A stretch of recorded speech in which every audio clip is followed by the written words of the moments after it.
ଭଜରେ ଶ୍ରୀ ଗୁରୁପାଦ ନ କରି ହେଳା ଅନହେଳା କଲେ ଭବେ ବୁଡ଼ିବ ଭେଳା ପ୍ରଥମ ସମୟ ସୁତ ମାତା ଗର୍ଭେ ହେଲା ସ୍ଥିତ 10 ମାସ ଯାଏ ଗର୍ଭ ଗତରେ ଥିଲା ଆରେ ଗର୍ଭେ ଥିଲୁ ଯେତେ ଦିନ କରୁଥିଲୁ ବ୍ରହ୍ମ ଧ୍ୟାନ ବେନିକର ଯୋଡ଼ି ପାଦେ ଭକତି କଲା ବନିରେ ପଡ଼ି ପୁଅର ଆବ ଦେଲୁ କୁଅ କୁଅ ପୂର୍ବ ଜନ୍ମ ହେତୁ ଗୋଟା ପାଶୁରି ଦେଲା ଆରେ ମାତା ଦେଲା କ୍ଷୀର ପାନ ବାଳ ଭଳେ ଗଲା ଦିନ କୌତୁକେ ଶିଶୁ ସଙ୍ଗେ ରଙ୍ଗ ବଢ଼ିଲା। ଜୀବନ ଏକ ରଙ୍ଗମଞ୍ଚ, ରଙ୍ଗମଞ୍ଚରେ ନାଟକ, ନାଟକରେ ମଣିଷର ଜୀବନୀ, ଆଉ ଜୀବନୀ ମଧ୍ୟରେ ଆମ ପାଖରେ ଜଣେ ଏମିତି ବ୍ୟକ୍ତିତ୍ୱ ଅଛନ୍ତି ଯେଉଁ ବ୍ୟକ୍ତିତ୍ୱ ନିଜର ଜୀବନକୁ ଜଳାଞ୍ଜଳି ଦେଇ ନିଜର ଜୀବନର ପ୍ରକୃତ ତଥ୍ୟକୁ ଆବିଷ୍କାର କରିବା ପାଇଁ ଆଜି ପର୍ଯ୍ୟନ୍ତ ଅହରହ ଦିନ ରାତି ନିଜର ସଂଗ୍ରାମକୁ ଜାରି ରଖିଥିବା, ନିଜର ଇତିହାସ ପରମ୍ପରା ସାହିତ୍ୟ ସଂସ୍କୃତି କଳା ସଙ୍ଗୀତ ତା ସାଙ୍ଗରେ ନିଜର ପରିବାରର ଦୁଃଖ ଆଉ ସୁଖ এই ସଂସାରର ଦୁଃଖ ସୁଖକୁ ଯେ ବାଣ୍ଟି ପାରିଥିବା ମଣିଷଟି ଆମ ପାଖରେ ଆଜି ମିଳିଛନ୍ତି, ଯାହାକି ଆମର ଓଡ଼ିଶା ପ୍ରଦେଶ ଆଉ ନବରଙ୍ଗପୁର ଜିଲ୍ଲାର ଏକ ଅନନ୍ୟ ପ୍ରତିଭା। ହଁ, ମୋ ପରିଚୟ ଦେଲା ପୂର୍ବରୁ ଆପଣଙ୍କର ଚ୍ୟାନେଲ ମାଧ୍ୟମରେ ମୁଁ ଯେତିକି ଶୁଣୁଥିବା ଲୋକ ସମସ୍ତଙ୍କୁ ମୁଁ ନମସ୍କାର କରୁଛି। ଏ ଜୀବନ ହେଉଛି ଗୋଟେ ରଙ୍ଗମଞ୍ଚର ଜନ୍ମ। କିଏ ଜନ୍ମ କରିଛି ତାକୁ ଥରେ ମୁଁ ଗୋଟେ ସଡ଼କ ମାଧ୍ୟମରେ ମୁଁ ଟିକେ ଜଣେଇବି। ନିଶ୍ଚିତ ଭାବରେ କି ଆମର ଜୀବନକୁ ଯେ ଜନ୍ମ ଦେଇଛି ମହାଦେବ, ଦେବ ଦେବ ମହାଦେବ।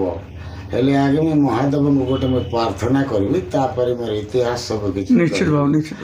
এক দিনে হর যাতে দিগম্বর বইলা চড়ে হর শৈলকু যায় দেখনু হর কপাল মানুহর নেহুর নেহুর মাথু চড়ায় কপি গঙ্গমণি কপি গঙ্গ এমিকামিনী দীপ্তকু হস্ত দেলে নেই স্বভাবলবী হামিডারে তুমি চমকি পড়ে রথ কাঞ্চন বাউঝরে ঝুরু ঝুকু ঝুকু ঝুকু কোটি তোটে আমার ঝুট পড়ে হে পরমেশ্বর মহাদেব ଯେତିକି ମୋର କର୍ମକର୍ତ୍ତାକୁ ଯଦି ଶୁଣିବାକୁ ଚାହିଁବେ ଆପଣମାନଙ୍କର ଦୁଃଖ କଷ୍ଟକୁ ଦୂର କରି ସୁଖ ଦେଇକରି ଦୁଃଖକୁ ନେଇଯିବେ ବୋଲି କାମନା କରୁଛି। ମୋର ଜନ୍ମସ୍ଥାନ ହେଉଛି ଗୋଟେ କଂଗ୍ରାଜ ମାତ୍ର ଖଇରା ଗାଁରେ ଯାଇକରି ରହିଯାଇଛି। ମୋତେ ଖଇରା କରିବା ଗୁରୁ ବୋଲି ଆପଣମାନଙ୍କ ପରା ପରିଚୟ ଲୋକ ସମସ୍ତେ ଭାଟଗୁରୁ ବି କହନ୍ତି। ଆଚ୍ଛା, ଆପଣଙ୍କର ନାଁଟା ଭାଟଗୁରୁ କାହିଁକି ପଡ଼ିଲା? ଭାଟଗୁରୁ ମାନେ ମୋ ପୂର୍ବ ଜନ୍ମରେ ଇତିହାସ କରି ସେଇ ଜାତିରେ ମୁଁ ଜନ୍ମ କରିଥିଲି। ତା ବାପା ମା ପେଟରୁ ତ ଜନ୍ମ ହେଲି ତ ସ୍କୁଲ ଫିସ୍କୁଲ ତ ପଢ଼ି ପାରିଲି ନାହିଁ, ଗାଁ ଛାଡ଼ିକି ତ। କେତେ ପାଠ ପଢ଼ିଛନ୍ତି ଆପଣ? ମୁଁ ଯାଇଥିବି 40-50 ଦିନ ସ୍କୁଲ ଯାଇଥିବି। କିନ୍ତୁ ଆପଣଙ୍କର ଏ ଯେଉଁ ନାଟ ଲେଖା, ଆପଣଙ୍କର କେତେଟା ନାଟ ଲେଖିଛନ୍ତି? ମୋର 400ରୁ ଉର୍ଦ୍ଧ୍ୱ ନାଟ ହେଇଛି ବାବୁ। ଆପଣ ବିଲକୁଲ ପାଠ ପଢ଼ି ନାହାନ୍ତି। ଏ ଯେଉଁ ଶବ୍ଦ କୋଉଠୁ ଆଣୁଛନ୍ତି ଏତେ ଶବ୍ଦାୟନ? ସେ ଶବ୍ଦ ଉଚ୍ଚାରଣ କେମିତି ହେଲା? ଗୋଟେ ଅନ୍ଧ ଲୋକ ଥିଲା, ତା ପାଖରେ ମୁଁ ପୁରାଣ ଗାଇବା। ମତେ ଭଗବାନ ତ ସେଇ ବାଟେ ପେଲି ଦେଉଥିଲେ ନା, ତାଙ୍କର ଆଶୀର୍ବାଦ ମୁଇଁ ଗୁରୁ ନୁହଁ, ଉପରବାଳାଙ୍କର କଳାରେ ମୁଇଁ ଆଜି ପୂର୍ବରୁ ବଞ୍ଚେଇକରି ଗଲି। ଆପଣ ଯେତେବେଳେ ଲେଖନ୍ତି ଆପଣଙ୍କୁ କ'ଣ ଭଲ ଲାଗେ? ଇତିହାସ ଭଲ ଲାଗେ ନା ପୌରାଣିକ ନାଟକ ଭଲ ଲାଗେ ନା ଆଧୁନିକ ନାଟକ, କ'ଣ ଭଲ ଲାଗେ ଆପଣଙ୍କୁ? ନାଇଁ ନାଇଁ, ସେଠି 4 ପ୍ରକାର ଶବ୍ଦ ସମାନ ରହିବାକୁ ପଡ଼ିବ। ତାଳ କାଳ ସ୍ୱର ଶ୍ରୁତି। ସେଠି ଆଧୁନିକ ଦୁନିଆର ପଦମିଶା ପଢ଼ିପାରେ, ଇତିହାସକର ପଦମିଶା ପଢ଼ିପାରେ, ସଂସ୍କୃତ ପଦମିଶା ଗୋଟେ ପଢ଼ିପାରେ। ଆପଣ ଏସବୁ କେମିତି ଜାଣୁଛନ୍ତି? ସଂସ୍କୃତ ଜାଣୁଛନ୍ତି, ଆପଣଙ୍କର ଲେଖାରେ ଶବ୍ଦ ଅଛି, ଆପଣଙ୍କର ଲେଖାରେ ଦେଶିଆ ଭାଷା ଅଛି। ମୁଁ ଯେତିକି ଜିନିଷ ମୁଁ ଯେତିକି ପଢ଼ିପାରିଲି ସମସ୍ତ ମୋର ପେଟରେ ରଖିଦେଇଛି। ତାହେଲେ ଆପଣଙ୍କୁ ବରଦାନ ମିଳିଯାଇଛି ଭଗବାନଙ୍କର, ମା ସରସ୍ୱତୀଙ୍କର। ଭଗବାନ ମା ସରସ୍ୱତୀଙ୍କର ଆଶୀର୍ବାଦରେ ମୁଇଁ ଗୁରୁ। ମୁଇଁ ଗୁରୁ ନୁହଁ, ମୁଇଁ କିଛିଟା ଜାଣିଛି। ବିନା ଗୁରୁରେ ଏତିକି ଦୂରକୁ ଆସିଛି। ସାଙ୍ଗି ଟଇଲା ଘୁଡ଼କି ଖଞ୍ଜୁରୀ ବେଞ୍ଜ ପେଞ୍ଜ ଆମର ଯେତିକି ଓଡ଼ିଶାର ଯେତିକି ପରମ୍ପରା ବାଦ୍ୟଯନ୍ତ୍ର ବିନା ଗୁରୁରେ ମୁଇଁ ଜାଣିଛି। ପୁରା ତ ଜାଣି ନାହିଁ, ମାତ୍ର ଗୁରୁ ନଥିବାଟା ଟିକେ ନିକେ ମିଶା ମୋର ପାଖରେ ସମସ୍ତେ କଳାକାର, ଯାହାକି ନବରଙ୍ଗପୁର ଜିଲ୍ଲା ପାଇଁ ଏକ ଇତିହାସ। ଆପଣ ଜଣେ ଇତିହାସ, ଆପଣ ଜଣେ ସଂଘ, ଆପଣ ଜଣେ ସଂସ୍କୃତି, ଆପଣ ଜଣେ ସାହିତ୍ୟ।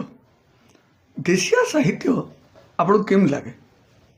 ଦେଖନ୍ତୁ, ଦେଶିଆ ସାହିତ୍ୟ ହେଉଛି ଆମର ମୂଳ ଲକ୍ଷ୍ୟ। ଆମର ପରମ୍ପରାକୁ ଧରିକି ଏକା ମଣିଷ ଜୀବନ ପୂର୍ବରୁ ଚଳିବାକୁ ପଡ଼ିବ। ଆଧୁନିକ ଦୁନିଆରେ ମୁଣ୍ଡକୁ ପୁରେଇ ଦେଲେ ଟିକେ ବର୍ବାଦ ହେଇଯିବାର ବାବୁ। ଯେଉଁ ଏବେ ଯେଉଁ ପୁରାଣ ଶାସ୍ତ୍ର ମାଧ୍ୟମରେ ଏକା ମୋର ମୁଣ୍ଡକୁ ପୁରେଇଛି ତେଣୁକରି ମୁଁ ଚରିତ୍ର ଉପରେ ହଁ କାଳ୍ପନିକ ବି ଲେଖୁଛେ ହେଲେ ବି ତହିଁରେ ସେ ଗୀତ ଯାକ ଶବ୍ଦ ସମାନ ଉଚ୍ଚାରଣ ହେବ ଆପଣଙ୍କର ଲେଖା ଆମେ ପଢ଼ିଛୁ ଆମେ ଦେଖିଛୁ ଆପଣଙ୍କର ନାଟ ଆମେ ଦେଖିଛୁ ଆପଣଙ୍କର ଲେଖା ଆମେ ଦେଖିଛୁ ଆପଣଙ୍କର ଦେଶିଆ କବିତା ଆମେ ଦେଖିଛୁ ତାକୁ ଯଦି ପରିଚୟ ପଚାରିବାର ଅଛି ସେ ମାଇକିଣାକୁ ଗୀତରେ କେଉଁ ପ୍ରକାର ଲେଖା ହୁଏ ହଁ ପଦେ କ'ଣ ସେଟା ଆମେ ବାବୁ ଚୈତନ୍ୟ ବିଷୟ ଜାଣିଥିଲେ ସେଟା ଆମର ଘର ପାଠାକା ଆମେ ବି ସେ ଚରିତ୍ର ଜାଣିଛୁ ଯେ କେମିତି ମାୟାରେ ଗୋଟେ ଝିଅକୁ ତୁ କେଉଁ ଗାଁର ତୋର ବାପା କିଏ ତୋର ଦାଦି କିଏ କେମିତି ଆପଣଙ୍କର କଳା ସାହିତ୍ୟକୁ ଦର୍ଶାଉଛି ତ ଆପଣ ଗୋଟେ ସୁନ୍ଦର ସ୍ତ୍ରୀଟେ ଯାଉଥିବେ ଟାଇପ୍ର କବିତା ଲେଖୁଛନ୍ତି ତାକୁ ଦେଖିକିରି ଗୋଟେ ବର୍ଣ୍ଣନା କରାହେବ ଆରେ କେଉଁ ଗ୍ରାମେ ଘର ତୋର କୋହରେ ନବୀନା নতি হয়ে ধরা ধামে তো পরি নবীনা কহরে বরাঙ্গনা ন করিণ ভাবনা কিয়ে তো পিয়র কিয়ে জননী তোর কেউ গ্রামরে হবা କରିଛୁ ଘର ଏ ପ୍ରକାର ଗୋଟେ ଲୋକ ବର୍ଣ୍ଣନା ଭାବନା ଆପଣଙ୍କର ଚିନ୍ତାଧାରା ଦେଶ ପାଇଁ ଜାତି ପାଇଁ କ'ଣ ଅଛି ମୁଁ ତ ପ୍ରତ୍ୟେକ କ୍ଷେତ୍ରରେ ଯାଇକରି ଯୋଗ ଦେଉଛି ମୋର ପାଇଁ ମୁଁ ତାକୁ ଚାହୁଁନାହିଁ ସଂସାର ଦୁର୍ଲଭ ଜନ୍ମ ଥରେ ଦର୍ଶନ କର ପିଣ୍ଡ ପ୍ରାଣ କାଳ କାଳ ନୁହଁ ଚିର ପରଶୁ ପଥର ଖଣ୍ଡେ ଖସି ପଡ଼ୁଛି ବ୍ରହ୍ମାଣ୍ଡେ ଚିନାଇ ଦେଉଛି ହୃଦୟ ସମ୍ଭାଳି ଧର ପଶୁମାନେ ଟାଙ୍ଗି ଟାଙ୍ଗି ଆମକୁ ଚିର ବେଟା ବେଟି ମାନେ ତମେ ଟିକେ ଭଲରେ ଯାଅ ଭଲରେ ଖାଅ ଭଲରେ ରୁହ ମୋର ସେ ଚିନ୍ତା ଏ ଦୁନିଆଟା ଏମିତି ନାହିଁ ଟାଇମ୍ ଟେବୁଲ୍ଟା ବଦଳି ବଦଳି ଯାଇଛି ଇଏ ଭଲ ଲାଗେ ସେଇ ଦିନ ଭଲ ଲାଗେ ନା ଆଜିର ଦିନ ଭଲ ଲାଗେ ଆଜିର ଦିନ ପୁଅ ଝିଅକୁ ଦେଖିକିରି ଆଜିର ଦିନ ଏକା ଭଲ ଲାଗେ ଆମେ ପୂର୍ବ ଦିନକୁ ଯଦି ମନେ କଲେ ପୂର୍ବ ଦିନ ତ ଟୋଲା ଚିକନ ସଙ୍ଗ ଖାଇଥିଲୁ ସେଟା ତ କେହି ଖାଉନାହାନ୍ତି ତେବେ ଇ ଦୁନିଆକୁ ଦେଖିକି ଡଙ୍ଗା ଲଙ୍ଗବାକୁ ପଡ଼ିବ କି ନାହିଁ ପୁଅ ଝିଅ ନାତି ପୁତି ଯୁଆଡ଼େ ଯାଉଛନ୍ତି ତାଙ୍କର ଲାଙ୍ଗୁଡ଼ାକେ ଧରିକରି ଯିବାକୁ ପଡ଼ିବ ବହୁତ ଦେଖିଛନ୍ତି କିନ୍ତୁ ଯେତେବେଳେ ଦେଖିଲେ ମୋତେ ସେତେବେଳେ କହିଲେ କାକେ ଜଡ଼େକ୍ କାକେ ଫଡ଼େକ୍ କାକେ ଯୋଡ଼େ କାକେ ଫଡ଼େକ ବୋଲି ଗୋଟେ କଥା କହିବି ସାର୍ ଏବେ ମନେକର ବଡ଼ଟା ବାବୁ ତମେ ମୋଟର ସାଇକେଲ ବସିକିରି ଯାଉଛ ଦେଖିଦେଲେ ତମକୁ ତ ଦୁଇଟା ହାତରେ ନମସ୍କାର କରିହେବ ନାହିଁ ନା ଗୋଟେ ହାତ ଉଠାଇ ଦେଲୁ ତାକୁ ଫୋଡ଼େ ଏବେ ତମେ ମୁଇଁ ଯେତେବେଳେ ତଳେ ଯେଉଁ ଜୁଆର ହେଲୁ ସେଟା ତମକୁ ମିଳିଲା ଯୋଡ଼େ ନାଟ ଯାହାକି କିଛି କାଂଶରେ ଅଶ୍ଳୀଳ ହେଉଛି ଯେଉଁଟାକି ଉଲଗ୍ନ ଅବସ୍ଥାରେ ବି ନାଟ କରୁଛନ୍ତି ସେତେବେଳେ ଆଜ୍ଞା ରଜା ରାଜୁଡ଼ା ଥିଲା ରାଣୀମାନେ ମୁହଁ ଢାକିକି ନାଟ କରୁଥିଲେ ସୁନ୍ଦର ଲାଗୁଥିଲା ଆଜି ମଞ୍ଚ ଉପରେ ଲଙ୍ଗଳା ଅଭିନୟ ହେଉଛି ନେଇକି କ'ଣ କହିବେ ଆପଣ ଏ କଥାଟା ହେଉଛି ଆମର ପରମ୍ପରା ଇତିହାସ ସମାଜକୁ ପାତାଳକୁ ପକାଇକିରି ଏ ପ୍ରକାର ବ୍ୟବହାର ଯାକ କରିକିରି ନାଟ କରୁଛନ୍ତି ସେମିତି ନୁହଁ ନାଟ ମାନେ ତାର ଶବ୍ଦ କିଛି ନାହିଁ ଲୋକକୁ ଜମା କରିବା ଲୋକକୁ ଠକିବା ସକାଳ ପାଇବା ପୂର୍ବରୁ ବସାଇବା ଲୋକର ମନକୁ ରଞ୍ଜନ କରିବା ସେ ହେଲା ନାଟ ଆଚ୍ଛା ଆପଣଙ୍କର ସମ୍ପ୍ରଦାୟ ଭିତରେ ଧାଙ୍ଗିଡ଼ି ନାଚ ଗୋଟେ ଭଲ ସମ୍ପ୍ରଦାୟର ଭଲ ନାଚଟା ଏଇଟା ଆମର ପରମ୍ପରା ନାଚ ବାପା ଦାଦି ପୁରୁଷ ଯାକ ସବୁ ଧାଙ୍ଗୁଡ଼ି ନାଚିକରି ଯାଇଥିଲେ ମରିଆ ଗୋଟେ ପକେଇଥିଲେ 100ଟା ମା ଭଉଣୀ ଧରିଦେଲେ ସେମ୍ ଭାବରେ ଏକା ନାଚୁଥିଲୁ କ'ଣ କୁହାଯାଏ ତାର ପେଟ ଛେକଲା ବେଲେ କ'ଣ କୁହାଯାଏ ତାର ବିବାହ ବେଲେ କ'ଣ କୁହାଯାଏ ତାର ପାଣି ଗାଧେଇଲା ବେଲେ କ'ଣ କୁହାଯାଏ ତାର ଆଇ ଡୋକରୀ ମାନେ କିଏ ଥାଆନ୍ତି ତାପରେ ପିଲା କେମିତି ବଢ଼ିଲା ତାପରେ କେମିତି ବିବାହ ହେଲା ତାପରେ ଏମିତି ଏମିତି ଏମିତି ଏମିତି ମଣିଷ ମା ପେଟରେ ଯେତେବେଳେ ପଡ଼େ ବୀର୍ଯ୍ୟ ହିସାବରେ ପିଣ୍ଡ ପଡ଼େ 10 ମାସ 10 ଦିନ ଧାଇଁ ବୁଲେ ଛୁଆ ଜନ୍ମ କରେ ଛୁଆ ହେଲା ପରେ 10 ବର୍ଷ 17 ବର୍ଷ ପର୍ଯ୍ୟନ୍ତ ଧାଇଁ ଧାଇଁ ବୁଲେ 17 ବର୍ଷରୁ ଯେତେବେଳେ ସେ ଯୁବା ହେଇଯାଏ 22-25 ବର୍ଷ ପର୍ଯ୍ୟନ୍ତ ଧାଇଁ ଧାଇଁ ବୁଲେ ତାପରେ ତାର ବିବାହ ଆସେ ବିବାହ ପରେ ଆଜୀବନ ଧାଇଁ ଧାଇଁ ବୁଲେ ଆପଣ ଯଦି ମୋତେ ପଚାରିଦେଲେ ଏ କଥା ତ ମୋତେ ଟିକେ ବହୁତ ବଢ଼ିଆ କଥା ଗୋଟେ ପଚାରିଲେ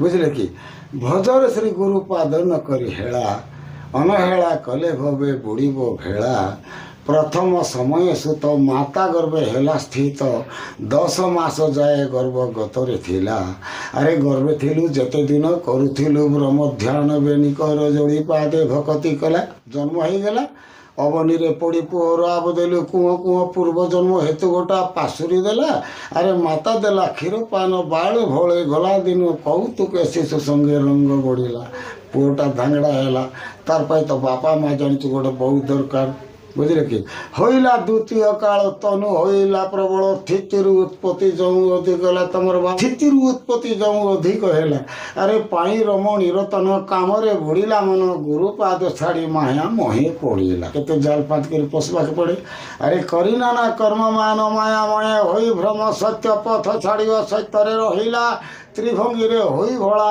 ଦେଖିଣ ସଂସାର ନୀଳା ଆପେ ସୁଖେ ମାୟା ଜାଲେ ଛନ୍ଦି ହୋଇଲା ତ୍ରୟ କାଳ ଆସି ହେଲା ନାତି ପୁତି ଦେଖିଦେଲ ସାର୍ ତିନି ଯୁଗ ଲେଖିନି ତ୍ରୟ କାଳ ଆସି ହେଲା ନିରଞ୍ଜନ ନ ଭଜିଲା ହିଂସା ରାଗ ତମେ ନିରନ୍ତରେ ମଜିଲା ଦେଖି ସୁତ ବିତ ଧନ ମାୟାରେ ବୁଡ଼ିଲା ମନ ଦୁର୍ଲଭ ଶରୀର ତର ବ୍ୟର୍ଥ ହେଲା ହଇଲା ଚତୁର୍ଥ ଯୁଗ ସରିଲା ଦେହର ଭୋଗ ଅସ୍ଥି ଚର୍ମ ଏକ ଠାବେ ଠୁଳ ହୋଇଲା ପୁକା ବନ୍ଦ ଗଲେ ନାଶ ଉଡ଼ିବ ପରମହଂସ ଗୁରୁପାଦ ଧ୍ୟାଇ ଭୀମ ଭୋଇ ଭଣିଲା ଏକଥା ତ ମଣିଷ ପାଇଁ ଚାରି ଯୁଗ ପାଇଁ ସତର୍କ ବାଣୀ ଚେତାଇ କରି ଲେଖି ଦେଇଛନ୍ତି ସାର୍ ପ୍ରଥମରୁ ଶେଷ ପର୍ଯ୍ୟନ୍ତ ଆପଣ ଗାଇଦେଲେ ବହୁତ ସୁନ୍ଦର ପ୍ରୟାସରେ ଆପଣଙ୍କର ବହୁତ ସୁନ୍ଦର ମାନେ ମୁଖରୁ ନିର୍ଗତ ପ୍ରତ୍ୟେକ ଶବ୍ଦ ମୋର ହୃଦୟକୁ ପୁରା ସ୍ପର୍ଶ କରିଛି ଆଚ୍ଛା ଆପଣ କେଉଁ ଏମିତି ଗୋଟେ କବିତା କୁହନ୍ତୁ ଏମିତି ଗୋଟେ କବିତା ଜଣେ ଲୋକକୁ ଦେଖିଲେ ତ ତାର ଅକ୍ଷର ଯାକ ଆମର ମୁଣ୍ଡକୁ ଢୁକିଯାଏ